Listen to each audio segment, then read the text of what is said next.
a todos.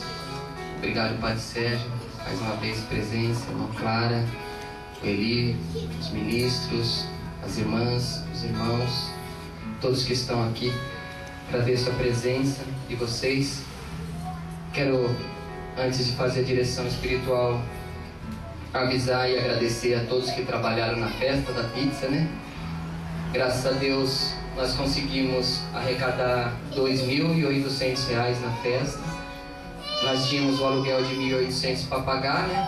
E 1.517 de conta. Quase que deu para pagar tudo, faltou um pouquinho, mas aí depositaram na conta os missionários mesmo, conseguimos pagar.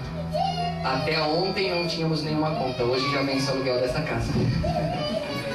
Então vamos começar a trabalhar de novo para pagar esse de agora, mas agradeço o empenho de todos no trabalho e na organização da festa e na divulgação também.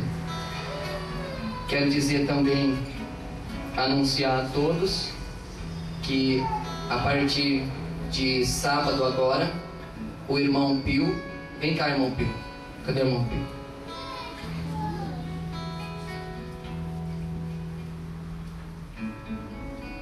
Está aqui o irmão Pio. O irmão Pio, a partir de sábado agora, não será mais irmão celibatário na missão. Continuará consagrado na missão, como eu que sou consagrado e não sou celibatário, né? Continuará na missão eucarística Voz dos Pobres, mas agora vence o seu ano de voto. Ele cumpriu todo o ano de voto, não está saindo, renunciando voto, né? Como aconteceu algumas vezes aqui na missão. Então ele sai pela porta da frente com o voto cumprido, né? Cumpriu, sentiu que não era essa a vocação que Deus tinha para ele, né? Sai com minha bênção, permanece conosco, né? Continua responsável pela liturgia da missão, vai estar servindo em todas as missas do mesmo jeito, só que não vai mais andar assim, nem de tonsura. Você vê que o cabelo dele já está grande. Ele sai agora. Peço que todos continuem amando o irmão Pio da mesma forma, que a partir de então vai começar a ser chamado de novo de Daniel, que é o nome dele. É difícil de começar a chamar de novo de Daniel, né? Mas ele sai com a bênção de Deus da vida celibatária. Quero anunciar a todos para depois o pessoal não estranhar. O irmão Pio abandonou a casa, foi embora da casa, né? Não, venceu o ano de voto dele e ele só não quis renovar o voto porque sentiu não ser essa a vocação que Deus tem para ele. Eu, da minha parte, agradeço, irmão Pio, o ano que você serviu na casa com empenho, com dedicação. Foi um ótimo irmão, né? Um ótimo missionário. Só tenho a agradecer a você todo o trabalho, principalmente com os pobres, nos retiros, né? Muito obrigado mesmo. Agradeço o Pedro e a Nina também, que emprestaram o filho dele por um ano e agora estão devolvendo com juros, né? Vai chegar melhor lá. Então, muito obrigado, irmão Pio.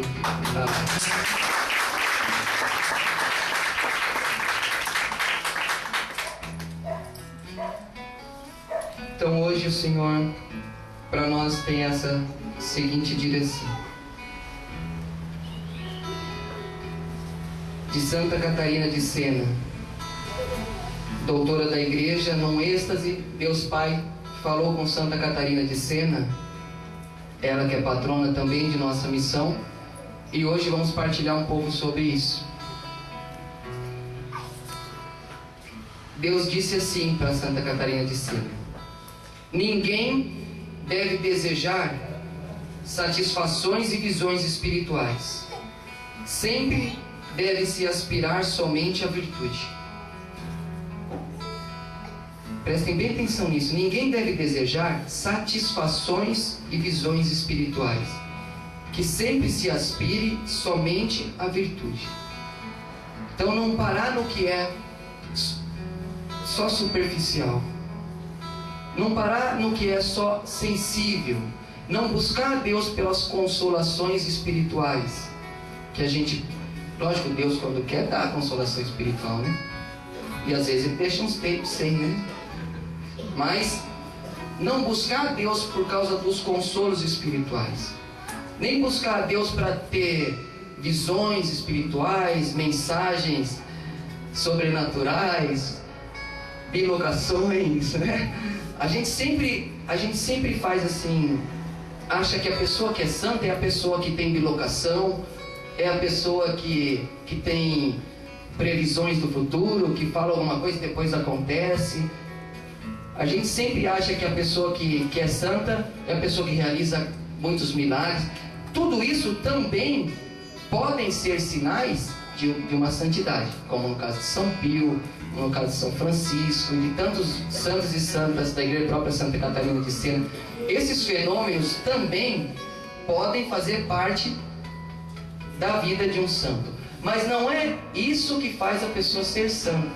Por exemplo, o Padre Pio foi canonizado não por causa dos seus estigmas.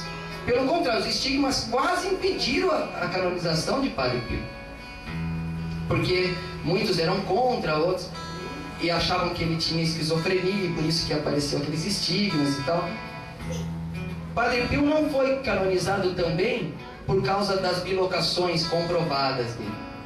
Ele foi canonizado por causa da santidade dele, porque ele amou os pobres, ele socorreu como ninguém os pobres, ele fez aquele hospital para socorrer os pobres, ele ia visitar as famílias pobres. Isso quase não se conta. Todo mundo gosta do Padre Pio estigmatizado fazendo milagres, né?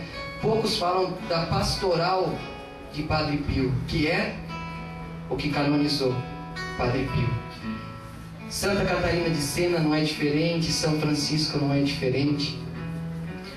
E às vezes, quando nós temos muito apetite assim para visões espirituais e essa busca da mística alienada da realidade, porque a mística faz parte da santidade, mas ela não sobrevive sem a santidade real.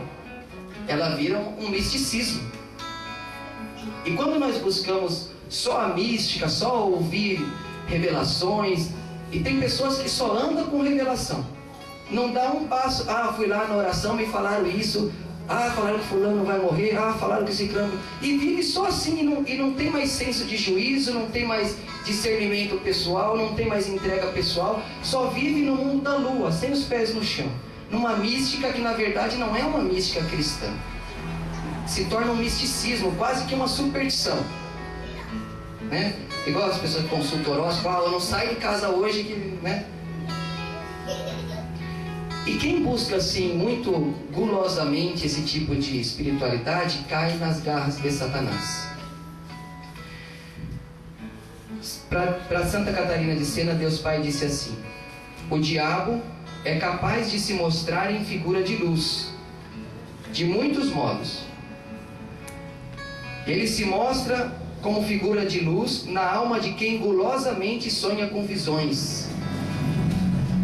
Umas vezes ele toma a aparência de um anjo, outras vezes ele toma a semelhança de meu filho, de Jesus Cristo, Deus Pai dizendo. Outras vezes ainda o demônio toma a aparência de um dos santos. Dessa maneira ele usa o anzol do prazer espiritual para atrair a alma, para prendê-la em suas mãos. A única solução é a humildade, pois o diabo não tolera o homem humilde. Se for o demônio em forma de luz que se apresenta numa visão, inicialmente a sua presença produz alegria, mas pouco a pouco irá desaparecendo a alegria e começa a se transformar em tédio, trevas e remorsos de consciência. Então sempre quando o demônio se apresenta em forma de uma palavra de Jesus, uma visão de Jesus, uma visualização, só que ele disfarçado se apresenta, logo a princípio é uma coisa boa, a gente sente, nossa, que... mas depois começam os remorsos, a inquietação, gera a desobediência. Sempre quando é alguma coisa do demônio, a primeira coisa é a desobediência e a rebeldia. É um sinal claro para se discernir se a revelação pessoal que você recebeu é de Deus ou não, é se te levou à obediência ou à desobediência. Porque a desobediência é a essência do demônio e a obediência é a essência de Cristo. Se te levou à humildade ou ao orgulho. A humildade é a essência de Cristo, o orgulho é a essência do demônio.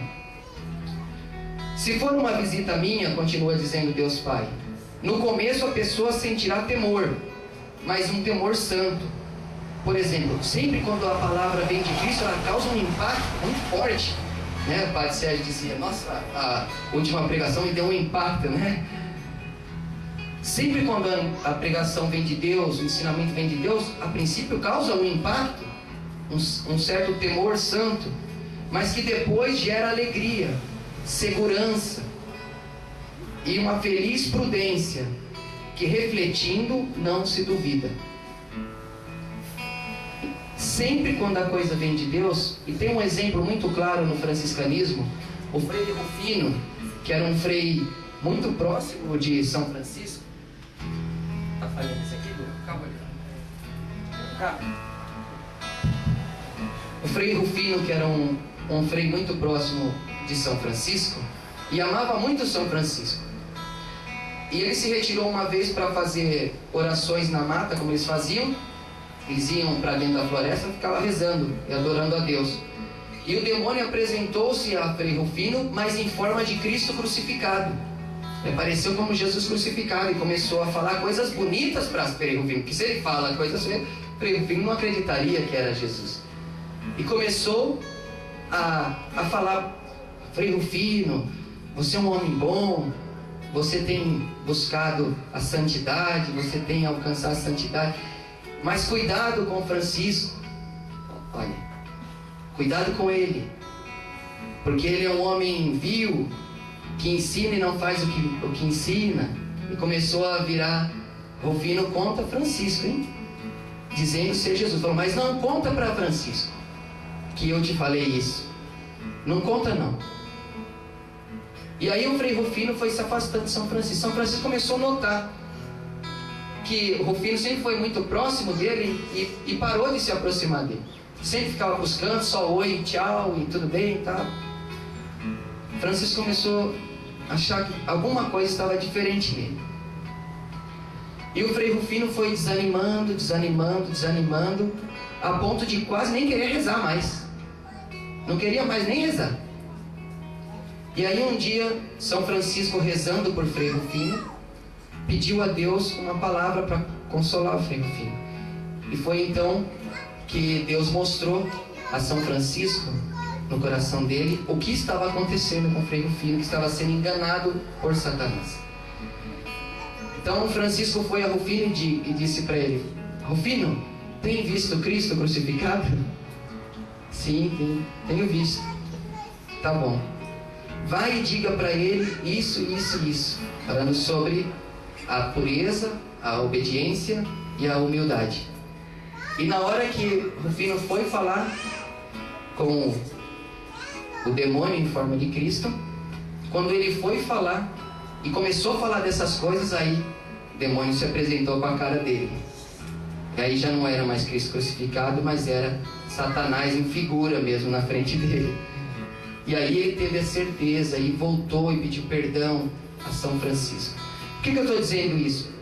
Porque se até Frei Rufino, que nós não somos dignos nem de citar o nome, tão santo que foi, o demônio conseguiu enganar, né? Quanto mais cada um de nós.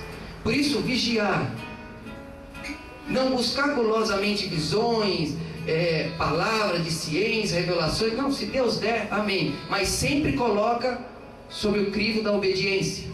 Pergunte para o seu guardião, para o seu ministro: olha, eu tive essa visualização, o que você acha disso? Eu tive esse sonho, me pareceu um sonho profético, o que você acha disso? Eu estou lendo esse livro, o que você acha de eu ler esse livro?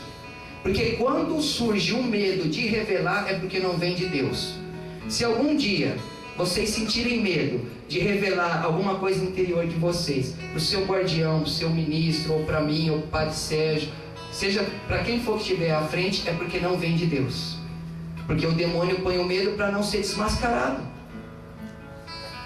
Para não ser desmascarado. Então, cuidado sempre com isso. Das outras regiões não saudei, né? Esqueci que estava filmando. Deus abençoe todos que acompanham pela internet a direção espiritual. Peço que continuem firme. Obrigado pela ajuda também na festa da pizza e por todo o esforço de vocês.